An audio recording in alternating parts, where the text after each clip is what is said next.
who are we not talking about that we should?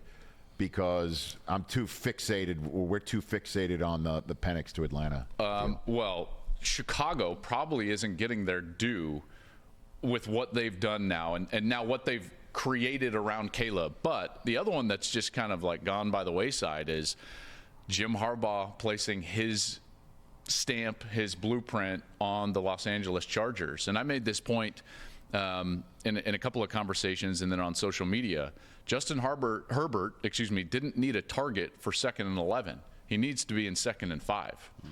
And that's the blueprint that Jim Harbaugh has. How does J.J. McCarthy become the best version of J.J. McCarthy? Be in the blueprint of Jim Harbaugh. How does Justin Herbert become the best version of Justin Herbert? Play in advantageous situations. That's what Jim Harbaugh does. His entire MO is about advantageous situations for his offense, making sure that everything complements one another so that you can go out there and win the football game. And that's why I think Herbert's going to have a lot of success. He might not throw for 4,500 yards and lead the league in yardage like he has over his first few years, but he's going to have a better chance to win.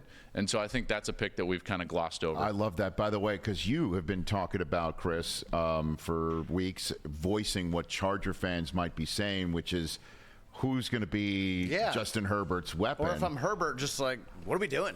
But I had not heard it said like that. He shouldn't be worried about who's my weapon for 2nd and 11. He needs to be in 2nd and 5. That's great. It's a great point, great explanation, and I think that makes so much sense. Yeah, that's why I wanted to sort of pause and pretty smart there, Joel. I had not heard that. Appreciate that said, as well, before I let you go, let's gloss a little bit on the Bears. Odunze. Yes.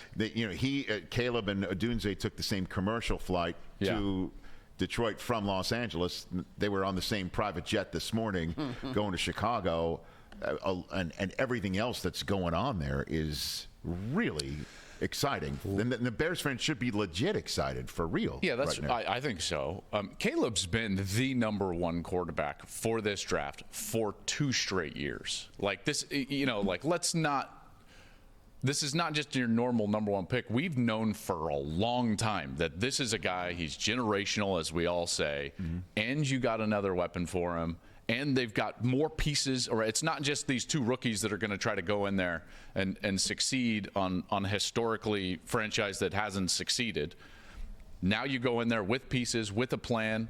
And as soon as they draft those 2 guys and I start thinking about that passing game and what it could possibly be, I'm like, man, build the dome. Build the dome as quickly as possible on that lakefront. Let's go.